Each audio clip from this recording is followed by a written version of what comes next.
Hi friends, சுற்றம்படி சுடரே serial இனி வரப்போகிற எபிசோட்ஸ்க்கான ப்ரோமோ தான் அந்த வீடியோவில் பார்க்க போகிறோம். அடுத்தடுத்த சுவாரஸ்யங்களை தெரிஞ்சுக்க வீடியோவை ஸ்கிப் பண்ணாமல் கடைசி வரைக்கும் பாருங்கள். சுடர் வெற்றி கூட பேசாமல் இருக்கிறது அவருக்கு ரண வேதனையை கொடுக்குது. இப்படி ஒரு உறவு இருக்கிற விஷயம் அவருக்கு தெரியாமல் இருந்துட்டு இருந்தா கூட அவருக்கு இவ்வளோ வலியும் வேதனையும் இருந்திருக்காது அப்படின்னு அவர் புலிக்குட்டிக்கிட்ட சொல்லிட்டு இருக்காரு. ஆனால் புலிக்குட்டி இருந்துட்டு அப்படியெல்லாம் பேசாதடா, சுடர் உன் வாழ்க்கையில் கிடைச்ச பொக்குஷன்னு நீ சொல்வ, கண்டிப்பாக ஒரு நாள் உன் கூட பேசுவா அப்படின்னு ஆறுதல் சொல்கிறாங்க. ஆனால் வெற்றியை பொறுத்த வரைக்கும் சுடர் தான் கூடவே இருக்கணும் அப்படின்னு ஆசைப்படலைனா கூட சுடரை பார்த்துக்கிட்டு பேசிக்கிட்டு இருந்தால் போதும். தன்னோட குழந்தை அப்படின்னு கர்ணாவுக்கு தெரிஞ்சதுன்னா கண்டிப்பாக குழந்தை ஏதாவது பண்ணுறதுக்கு கூட கர்ணா தயங்க மாட்டான் அப்படிங்கிற மாதிரி ஏற்கனவே புலிக்குட்டி சொல்லியிருந்தாரு. அது எல்லாத்தையும் அவர் யோசிச்சுட்டு தான் இருக்காரு. அதாவது சுடர் பேசக்கூடாது அப்படின்னு தான் நம்ம அபி சொல்லியிருக்காங்களே தவிர நம்ம அபியும் நம்ம சண்முகமும் பேசிக்கிறாங்கல்ல பேப்பரில் எழுதி, அந்த மாதிரி பேசலாமே அப்படின்னு யோசிச்சு சுடர் அந்த மாதிரி எழுதி காமிக்கிறாங்க. ஸோ எழுதி அவ நம்ம கிட்ட பேசுகிறா, மற்றபடி வாயால் தான் பேச மாட்டா அப்படிங்கிற மாதிரி அவரும் புரிஞ்சுக்கிட்டு நான் உனக்கு லெட்டர் எழுதிட்டு கொடுப்பேன் அப்படிங்கிற மாதிரியும் அதை நீ படிச்சுட்டு என் கூட பேசணும், இதே மாதிரி கூட பேசு அப்படின்லாம் சொன்னாங்க. சுடரும் அதுக்கு ரொம்ப சந்தோஷமாக ஓகே சொல்லியிருக்காங்க. இருந்தாலும் அவங்களுக்கு ரொம்ப கஷ்டமாக இருக்குது. கேப்டன்னு கொஞ்ச நேரம் பேசினாலே 10-20 தடவை கேப்டன்னு சொல்லுவாங்க. அந்த வார்த்தை அந்த குரலை அவங்களால கேட்க முடியலன்னு அவ்வளோ கஷ்டப்பட்டுட்டு இருக்காரு. அதே மாதிரி தான் வீட்லையும் அவங்களுக்கு பிடிச்ச யார் கூடவுமே பேசாமல் இருக்கிற மாதிரி ஆயிடுச்சு சுடருக்கு. சண்முகம் கிட்டேயும் நம்ம தியா தருண் கிட்டேயும் அவ்வளோ அழகாக பேசிட்டு சிரிச்சுக்கிட்டு இருப்பாங்க. தியா அவங்க அம்மா பேச்சை கேட்டுக்கிட்டு இப்போ வரைக்கும் பேசுறதே இல்லை. சுடர்கிட்ட பேசணும்னா பெர்மிஷன் கேட்கணும் அம்மா கிட்ட அப்படிங்கிற மாதிரி ஒரு மைண்ட் செட்டு. ஆனால் தருண் நம்ம சரளாவுக்கு தெரியாமல் பேசிட்டு தான் இருக்காங்க. இப்போ சண்முகம் ஏன் வீட்டுக்கு ஸ்நாக்ஸ் வாங்கிட்டு வரதில்லை அப்படின்னு நம்ம சரளா கேட்டப்போ அதுக்கான காரணம் எனக்கு தெரியும் அப்படின்னு நம்ம தியா சொன்னாங்க. ஒருவேளை அப்பா ஸ்நாக்ஸ் வாங்கிட்டு வந்தால் சுடருக்கு கொடுக்க முடியாது, சுடருக்கு கொடுக்காம அவரால் வாங்கிட்டு வரவும் முடியாது. ஒருவேளை வாங்கிட்டு சுடருக்கும் கொடுத்தாரு அப்படின்னா நீங்கள் சண்டை போடுவீங்க, அதனால தான் அப்பா ஸ்நாக்ஸ் வாங்கிட்டு வர மாட்டேங்கிறாரு அப்படின்னு சொன்னாங்க. அந்த விஷயம் சரளாவுக்கு ஒரு மாதிரி டிஸ்டர்ப்டாக இருக்குது. அதாவது என்னதான் இருந்தாலும் அபி மேலே நமக்கு கோவமே இருந்தாலும் ஒரு குழந்தைகிட்ட நம்ம இப்படி நடந்துக்க கூடாதுல்ல. பாவம் இல்லை சுடரு, நம்மளையே சுற்றி வந்துட்டு இருந்தா அத்தை மாமான்னு சொல்லி அவளை ஒதுக்கி வச்ச மாதிரி ஆயிடுச்சு அப்படின்னு ரொம்ப வருத்தமாக இருக்குது. ஆனால் மற்ற 2 பிள்ளைங்களுக்கும் இதனால் பிரச்சனை வந்தால் என்ன பண்ணுறதுங்க பயமும் அவங்களுக்கு இருக்கதான் செய்யுது. இப்போ சண்முகம் சரளாவோட மனசை மாற்றணும்னு நினைக்கிறாரு. ஆல்ரெடி அதாவது ஃபர்ஸ்ட்ல இருந்தே நம்ம சரளா கிட்ட ஒரு வீக்னஸ் பாயிண்ட் இருந்துச்சு. அவங்க ரொம்ப கஷ்டப்படுறாங்க அப்படின்னு தெரிஞ்சா அவங்களுக்காக அப்படியே மனசு இறங்கிடுவாங்க. அதுதான் சரளாவோட குணம். அதுக்காக தான் வெயிட் பண்ணிட்டு இருந்தாங்க. இப்போ கொஞ்ச நாள் ஆயிடுச்சு. இப்போ அவகிட்ட பேசினா கண்டிப்பா நம்ம கேட்குற மாதிரி அவ மனசை மாத்திப்பா அப்படின்னு நம்ம சண்முகம் யோசிச்சு பேசி பார்த்தாரு. ஆனால் சரளா ஒரே வார்த்தையில் சொல்லிட்டாங்க, அவங்க கூட நீங்க பேசி பழகணும் அப்படின்னா தயவு செஞ்சு எங்களை விட்டுடுங்க, நான் என் பிள்ளைங்களை கூப்பிட்டு எங்கேயாவது போயிடுறேன் அப்படின்னு சொல்லிட்டாங்க. அதனால தான் சண்முகம் யோசிச்சுட்டு அமைதியாகவே இருக்காங்க. பட் சுடர் மேலே ஒரு கரிசனம் நம்ம சரளாவுக்கு இருந்துட்டு தான் இருக்குது. அதனால தான் சின்ன விஷயங்களில் நம்ம விட்டு கொடுத்தோம்னா கூட ஒரே அடியாக நம்மளை அவங்க பக்கம் இழுத்துருவாங்க அப்படின்னு கொஞ்சம் கண்ட்ரோலாக இருக்காங்க. இந்த பக்கம் நம்ம வெற்றி பார்த்தீங்கன்னா அவர் நினச்ச மாதிரியே ஒரு லெட்டர் எழுதுறாரு சுடருக்காக. அபி என்னதான் என் கூட பேசக்கூடாதுன்னு சொல்லியிருந்தாலும் அதை உடச்செறிஞ்சிட்டு சுடர் என் கூட பேசுவா அப்படின்னு அவருக்கு ஒரு நம்பிக்கை இருக்குது. அந்த நம்பிக்கையில் தான் இப்போவும் காலம் ஓடிட்டுருக்கு. வீட்டில் இருக்கிற யாருக்கும் தெரியக்கூடாது. அதே மாதிரி வெற்றிக்குன்னு இப்போதைக்கு இருக்கிற ஒரே ஒரு உறவு, அவர் நேசிக்கிற ஒரே ஒரு உறவு அப்படின்னா அது சுடர் தான். சுடருக்காக தான் அவரோட வாழ்க்கை அப்படிங்கிற அளவுக்கு இப்போ யோசிக்க ஆரம்பிச்சிட்டாரு. சுடர் இருக்காங்க, சுடர் தன்னோட குழந்தை அப்படின்னு தெரியறதுக்கு முன்னாடியெல்லாம் கர்ணா தான் தன்னோட உலகம் அப்படின்னு நினச்சிட்டு இருந்தாரு. ஆனால் இப்போது அப்படி கிடையாது. அவரோட உலகமே சுடர் அப்படிங்கிற இடத்துக்கு அவர் வந்துட்டார். இதுதான் பெரிய ட்விஸ்ட் அப்படிங்கிறது. ஏன்னா கர்ணாவுக்கு இந்த விஷயம் தெரியாமல் இருக்கிற வரைக்கும் தான் வெற்றியை தன்னோட வீட்டுக்குள்ளேயே வச்சுக்குவார். தப்பி தவறி சுடர் அப்படிங்கிற ஒரு குழந்தை வெற்றிக்கு இருக்குது, அபிக்கும் வெற்றிக்கும் ஒரு பிடிப்பு இருக்குது வாழ்க்கையில் அப்படிங்கிற விஷயம் அவருக்கு தெரிஞ்சிருச்சுன்னா வெற்றியெல்லாம் டோட்டலாக தூக்கி எறிஞ்சிருவாங்க. ஏன் கொலை பண்ணுறது கூட தயங்க மாட்டாங்க. ஏன்னா அபியும் வெற்றியும் ஃப்யூச்சரில் சேர்ந்துட்டாங்கன்னா அபி வெற்றி கிட்ட உண்மையை சொன்னால் வெற்றி நம்பிடுவான் அப்படிங்கிற பயம் அவருக்கு இருக்க தான் செய்யுது. இப்போது வெற்றி யாருக்கும் தெரியாம சுடருக்கு ஒரு லெட்டர் எழுதி அதை நம்ம மகேஷோட பையில வைக்கிறாங்க. மகேஷை ஸ்கூலில் ட்ராப் பண்ணுறதுக்கு போகும்போது நம்ம வெற்றி மகேஷ் கிட்ட சொல்கிறாங்க, உன் பேக்கில் நான் ஒரு பேப்பர் வச்சுருக்கேன், அது சுடருக்கான லெட்டர், அவகிட்ட அதை நீ படிக்காமல் கொடுத்துடணும் அப்படின்னு சொல்கிறாங்க. சரிங்க அங்கிள் அப்படின்னு சொல்கிறாங்க. ஆமாம், ஏன் சுடர்கிட்ட நீங்கள் லெட்டரில் பேசுகிறீங்க அப்படின்னு கேட்குறாங்க. அதுவா, அவங்க வீட்டில் இருக்கிறவங்க யார் கூடவும் பேசக்கூடாதுன்னு சொல்லியிருக்காங்களாம் அப்படின்றாங்க. நிஜமாவா அப்படின்னு நம்ம மகேஷ் கேட்குறாரு. ஆமாம், இதை பற்றி அவகிட்ட கேட்காத, அப்புறம் இந்த மாதிரி கூட என் கூட பேச மாட்டா, உனக்கே தெரியும்ல சுடர் எனக்கு எவ்வளோ பிடிக்கும் அப்படின்னு. அவள் கூட பேசாமல் அவளை பார்க்காம என்னால் இருக்கவே முடியல மகேஷ். எனக்கு உன்னை எவ்வளோ பிடிக்குமோ அதே அளவுக்கு சுடரையும் பிடிக்கும் அப்படின்னு சொல்கிறாங்க. இதை கேட்டு மகேஷ் ஒரு மாதிரி பார்க்குறாரு. இல்லை இதுக்காகலாம் நீ பொசசிவ் ஆகாத அப்படின்னும் மகேஷ் சிரிக்கிறாரு. இல்லை அங்கிள், இதுக்கெல்லாம் நான் பொசசிவ் ஆக மாட்டேன். எப்போவுமே எனக்குன்னு தனியாக ஒரு இடம் உங்கள் மனசுக்குள்ளே இருக்கும்னு எனக்கு தெரியும் அப்படின்றாங்க. சூப்பர்டா, செல்லண்டா நீ அப்படின்னு சொல்லி ஹக் பண்ணிக்கிறாங்க. சரிங்க அங்கிள், நான் இதை வந்து சுடர்கிட்ட கொடுத்துட்றேன். கண்டிப்பாக சுடர் இன்னைக்கு லஞ்ச் பிரேக்கில் உங்களை பாப்பா அப்படின்றாங்க. அச்சச்சோ அப்படின்றாரு. என்னடா ஆச்சு அப்படின்னு நம்ம வெற்றி கேட்குறாரு. இல்லை இன்னைக்கு நான் லஞ்ச் எடுத்துகிட்டு வந்துட்டேன், பாட்டி கொடுத்து விட்டுட்டாங்களே அப்படின்னு. சரி அந்த லஞ்சை என்கிட்ட கொடு, நான் மதியம் எடுத்துகிட்டு வரேன் அப்படின்றாங்க. சூப்பர் ஐடியா அங்கிள் அப்படின்னு சொல்லிட்டு இப்போ பார்த்தீங்கன்னா நம்ம மகேஷ் உள்ளே போகும்போது கரெக்டாக சுடர் வராங்க. வெற்றியை பார்க்குறாங்க. ஆனால் சும்மா ஹாய் ஹலோ ஒரு ஸ்மைல் எதுவுமே இல்லாமல் அவங்க பாட்டுக்கு போயிடுறாங்க. வெற்றி ஒரு மாதிரி ஹர்ட் ஆகுறாரு. இருந்தாலும் வெற்றி கையில் அந்த லஞ்ச் பேக்கை பார்த்துட்டாங்க சுடர். உடனே பின்னாடி மறைக்கிறாரு. அதுக்கப்புறம் சிரிச்சுக்கிட்டே சுடர் போகிறாங்க. இந்த சிரிச்சா என் குழந்தை எவ்வளோ அழகாக இருக்கா, ஆனால் அவளோட முகத்தில் சிரிப்பை பார்க்கறதுக்கு நம்ம என்னெல்லாம் பண்ண வேண்டியதாக இருக்குது. நார்மலாக சாதாரணமாக ஒரு குழந்தைக்கு கிடைக்க வேண்டிய சந்தோஷங்கள், ஒரு அழகான வாழ்க்கை எதுவுமே கிடைக்கல. அப்பா அம்மாவோட அரவணைப்பு, அந்த அன்பை அவள் உணரவே இல்லை. அம்மாவாச்சு அவளுக்கு இப்போ வரைக்கும் அன்பாக இருக்கிற மாதிரி கூட இருக்கிற சுச்சுவேஷனாவது அமைச்சு. ஆனால் நான் அப்பான்னே அவளுக்கு தெரியலை. அப்பாங்கிற ஒரு உறவு எப்படிப்பட்ட பாசத்தை காட்டுன்னு கூட அவளுக்கு தெரியலை. நான் அப்பான்னு உனக்கு தெரிஞ்சதுக்கப்புறம் நான் இத்தனை வருஷமாக உனக்கு கொடுக்காத அன்பு மொத்தத்தையும் கொட்டி கொடுப்பேண்டா தங்கம் அப்படின்னு உள்ளுக்குள்ளே யோசிச்சுட்டு இருக்காரு. இப்போ சுடர் கிளாஸ்க்கு போனதுக்கப்புறம் மகேஷ் வந்துட்டு நான் உங்ககிட்ட ஒன்று கொடுக்கணும் அப்படின்றாங்க. என்னது அது அப்படின்னு கேட்குறாங்க. 1 minute அப்படின்னு சொல்லி அவர் நம்ம வெற்றி வச்ச அந்த லெட்டரை கையில் எடுக்கவும் கரெக்டாக நர்மதா மேம் கிளாஸ்க்கு வந்துடுறாங்க. உடனே வேகமாக இப்படி கொடுத்துட்றாங்க. சுடர் அதை படிக்கிறதுல பேக்கில் வச்சுக்கிறாங்க. இப்போ பார்த்தீங்கன்னா நம்ம நர்மதா மேம் கிளாஸ் எடுத்துகிட்டு இருக்கும்போது அதை படிச்சுட்டு அங்கிள் லஞ்ச் பிரேக்கில் வருவார். அப்போ நீ அவருக்கு ரிப்ளை பண்ணு அப்படின்னு சொல்லிட்டு இருக்காங்க. என்ன நடக்குதாங்க மகேஷ் அப்படின்னு நர்மதா மேம் கேட்க நத்திங் மேம் அப்படின்னு சொல்லிட்டு கிளாஸு கவனிக்கிறாங்க. ஆனால் சுடருக்கு அந்த லெட்டரை எப்போ படிக்கலாம் அப்படின்னு மனசுக்குள்ளே தோணிக்கிட்டே இருக்குது. நல்லா படிக்கிற பொண்ணு, ஆனால் கிளாஸில் கவனம் செலுத்த முடியாம வெற்றியை நோக்கி அவங்களோட கவனம் செதறுது. அந்த பாசம், அந்த அன்புக்காக அவங்க ஏங்குறாங்க. அது வந்து அபிக்கு இன்னும் புரியிற டைம்ல கண்டிப்பா வெற்றி யாருங்கிற விஷயம் நம்ம சுடருக்கு தெரிய வந்திருக்கோம். இன்னும் வெற்றிக்கு சுடர் தன்னோட குழந்தை அப்படின்னே தெரியல அப்படின்னு தான் அபி நினச்சிட்டு இருக்காங்க. அதனால தான் அட்லீஸ்ட் அந்த குழந்தை ஸ்கூலுக்கு போகிறதுக்காவது அபி சம்மதிச்சிருக்காங்க. இல்லைனா பரவாயில்லை, அவள் படிக்கலனா கூட பிரச்சனை இல்லைன்னு சொல்லி வீட்லேயே வச்சுட்டு இருந்திருப்பாங்க அந்த குழந்தைக்கு இருக்கிற ஆபத்தை நினச்சி. இப்போது லஞ்ச் பிரேக் வருது. மகேஷ்காக லஞ்ச் எடுத்துகிட்டு வந்து வெற்றி வெயிட் பண்ணிட்டு இருக்காரு. எல்லாரும் சாப்பிட்ற இடத்துல போயிட்டு ரவுண்டாக உட்கார திடீர்னு வெற்றி வந்து உட்கார்றாரு. நீங்கள் வர லேட் ஆகிடுச்சு, நான் சுடரோட ஃபுட்டை ஷேர் பண்ணிக்கலான்னு நினச்சேன் அப்படின்றாங்க மகேஷ். அதனால் என்ன, நீ உன் சாப்பாட்டை சாப்பிடு, நான் சுடர்கிட்ட ஷேர் பண்ணிக்கிறேன் அப்படின்றாங்க. ஆனால் சுடர் சிரிக்க கூட இல்லை, அமைதியாகவே இருக்காங்க. என்ன சுடர், எனக்கு சாப்பாடு கொடுக்க மாட்டியா அப்படின்னு. எல்லாருமே கொடுக்குறோம் கேப்டன் அப்படின்னு நம்ம தருண் சொல்கிறாரு. அதனால எல்லாருமே அவங்கவுங்க சாப்பாட்டை கொஞ்சம் கொஞ்சமாக இதுக்கு முன்னாடி சாப்பிட்ட மாதிரியே கொடுக்குறாங்க. ஆனால் சுடர் மட்டும் கொடுக்கவே இல்லை. மகேஷ் கிட்ட வாங்கிட்டு அதுக்கப்புறம் சுடர் அப்படின்னு கை நீட்டுறாங்க. சாப்பாடு இல்லைன்னு சொல்ல முடியாது, ப்ளஸ் பேச தானே கூடாது, சாப்பாடு கொடுக்கலாமே அப்படிங்கிற மாதிரி யோசிச்சு அந்த ஃபுட்டை எடுத்து அவங்க கையில் வைக்கிறாங்க. நம்ம வெற்றி அதை சாப்பிட்டுட்டு சிரிக்கிறாரு. அதுக்கப்புறம் நம்ம மகேஷ் கிட்ட கேட்குறாங்க, டேய் நான் கொடுத்த லெட்டர் அவகிட்ட கொடுத்தியாடா அப்படின்னு. கொடுத்துட்டேன் அங்கிள், ஆனால் படிக்கிறதுக்கு தான் அவளுக்கு டைம் இல்லை, படிச்சுட்டு அதுக்கப்புறம் ரிப்ளை பண்ணுவா அப்படின்னு சொல்கிறாங்க. சரி சரி நமக்குள்ளவே இருக்கட்டும், தியா தருண்கெல்லாம் தெரிய வேண்டாம், மற்ற ஃப்ரெண்ட்ஸ்க்கெல்லாம் நாங்கள் 2 பேரும் பேசிக்கிறது இல்லைன்னு கூட யாருக்கும் தெரிய வேண்டாம் அப்படின்னு சொல்கிறாங்க. புரியுது அங்கிள், ஓகே அப்படின்னு சொல்கிறாங்க நம்ம தருண். சுடர் சாப்பிட்றதுக்கு முன்னாடியே வெற்றி அடுத்தடுத்து கை நீட்டிகிட்டே இருக்காங்க. அவங்க எடுத்துகிட்டு வந்த ஒட்டுமொத்த சாப்பாட்டையும் நம்ம அபிக்கு, அதாவது வெற்றிக்கே கொடுத்துட்டாங்க சுடர். அவங்களுக்கு பசியே தீரலை. கொஞ்சம் நேரம் யோசிக்கிறாங்க. சரி பரவாயில்ல இருக்கட்டும் அப்படின்னு யோசிச்சுட்டு ஓகே அப்படின்னு எந்திரிக்கிறாங்க. சுடர் 1 நிமிஷம் அப்படின்னு கூப்பிடுறாங்க. அமைதியாக நின்றுட்டு திரும்பி பார்க்குறாங்க. நீ எடுத்துகிட்டு வந்த சாப்பாடெல்லாம் எனக்கே கொடுத்துட்ட, நீ சாப்பிடாமையா இருப்ப, உனக்காக நானே சமைச்சு எடுத்துகிட்டு வந்திருக்கேன், இங்கே பாரு உனக்கு பிடிச்ச சாம்பார் சாதமோ அப்பளமோ அப்படின்னு சொல்லி. அப்போ எங்களுக்கெல்லாம் இல்லையா அப்படின்னு கேட்குறாங்க.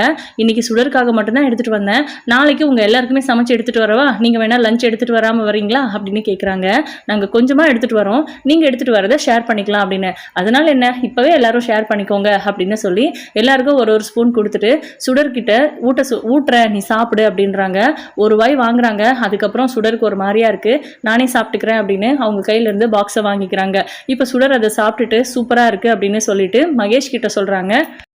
ஓகே மகேஷ் தேங்க்யூ அப்படின்னு மகேஷ் கிட்ட பேசுகிற மாதிரி சுடர் கிட்ட பேசுகிறாரு வெற்றி. இப்போ சாப்பிட்டு முடிச்சுட்டு எல்லாரும் போகும்போது நம்ம சுடர் வழக்கம் போல் வெற்றியை திரும்பி பார்த்துட்டு லைட்டாக சிரிக்கிறாங்க.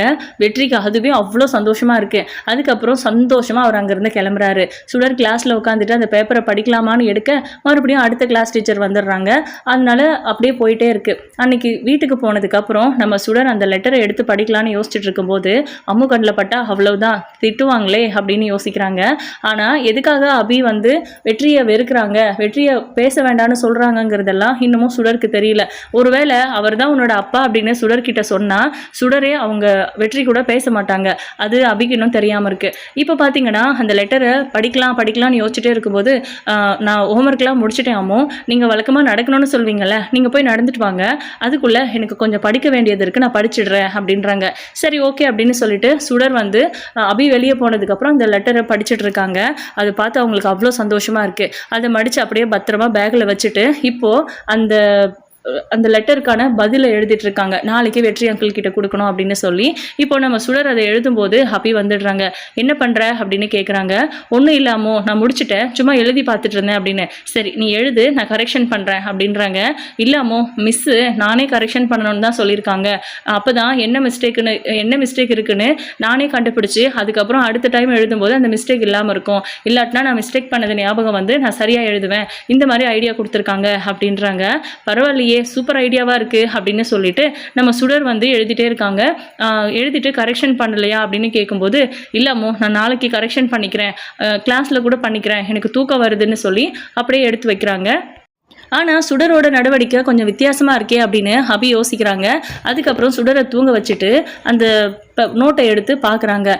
அதில் வெற்றி எழுதின அந்த பேப்பரு மடித்து வச்சுருக்காங்க. இவங்க அந்த லெட்டருக்கு பதில் எழுதியிருக்காங்கன்னு அதை படித்து பார்த்ததும் தெரிஞ்சிருச்சு.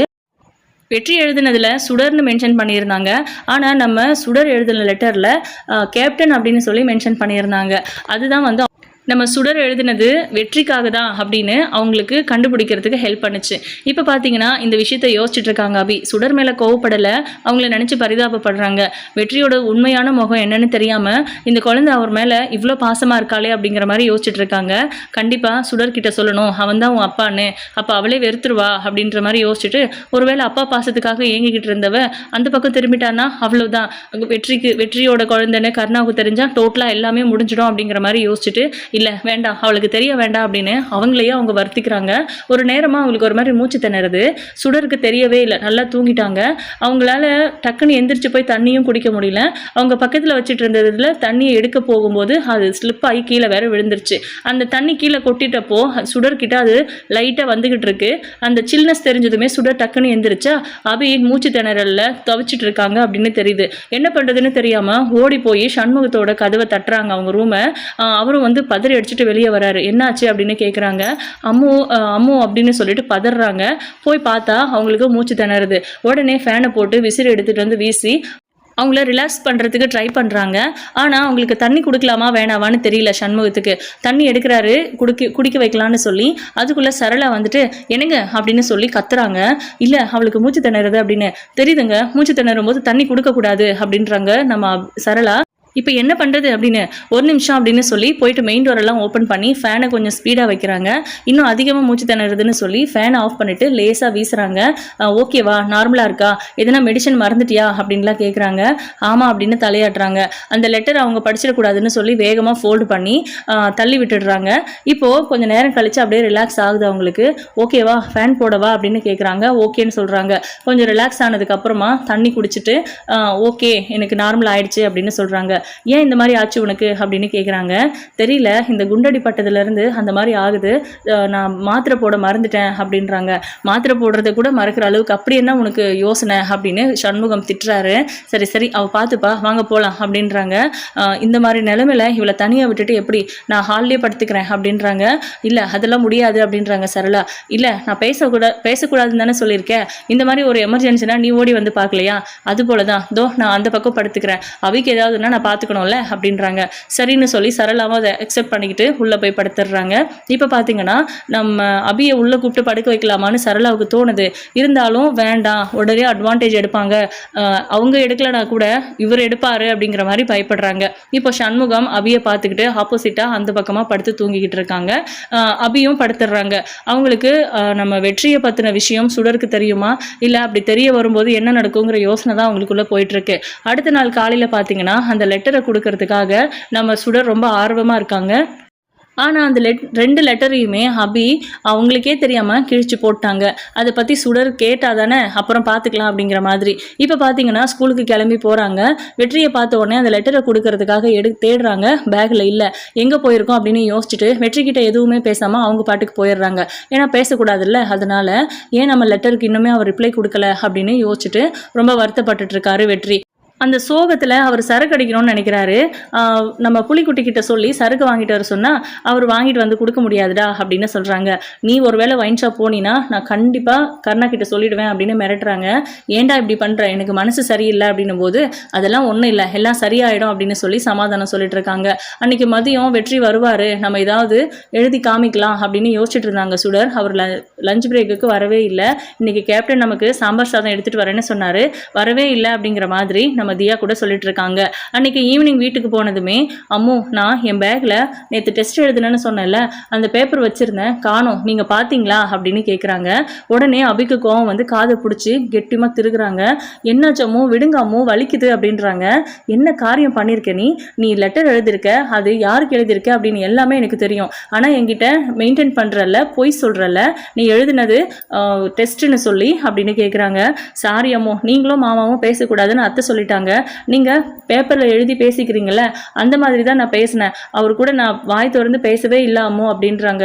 சுடர் அப்படின்னு சொல்லி ஹக் பண்ணி அபியை அழ ஆரம்பிச்சிடுறாங்க. இங்கே பாரு, அவர் கூட பேசக்கூடாதுன்னா எப்படியுமே பேசக்கூடாது தான், அவரோட கான்டாக்ட் நமக்கு வேணாங்கிறது தான் இதுக்கு அர்த்தம் அப்படின்னு சொல்கிறாங்க. சரிங்க அம்மோ, நான் இனிமேல் பேச மாட்டேன், நீங்கள் அழாதீங்க அப்படின்றாங்க சுடர். அடுத்த நாள் லீவு, ப்ராஜெக்ட் இருக்குது பண்ணணும் அப்படின்னு சொன்னதுக்கு எப்படியாவது சுடரை பார்க்கணும் பேசணும்னு சொல்லி வெற்றி பிளான் பண்ணி நம்ம மகேஷை கூப்பிட்டுட்டு சேர்ந்து ப்ராஜெக்ட் பண்ணுங்க அப்படின்னு சொல்லி வீட்டுக்கு கூட்டிட்டு வராரு. இவன் எதுக்கு இங்க வந்திருக்கான், ஒருவேளை ப்ராஜெக்ட் பண்ணணும் அப்படிங்கிறத வச்சு சுடரை பார்க்கலாம் பேசலாம்னு நினைச்சு வந்திருப்பானா அப்படின்ட்டு அபி பயங்கர கடுப்புல இருக்காங்க. நம்ம சரளா வேற அவங்க பெரிய பணக்காரங்க அப்படிங்கிற நினைப்புல ரொம்ப சூப்பரா பேசிட்டு இருக்காங்க. இப்போ எல்லாரும் ப்ராஜெக்ட் பண்ணும்போது அவங்களுக்குள்ள இருக்கிற பிரச்சனை வெளியில எங்கேயும் தெரியக்கூடாதுன்னு சொல்லியிருக்காங்கல்ல, அதனால நம்ம சுடரை கூப்பிட்டு அவங்களே உட்கார வைக்கிறாங்க சரளாவே. அப்படி கூப்பிடும்போது அபியாலையும் எதுவும் பேச முடியல.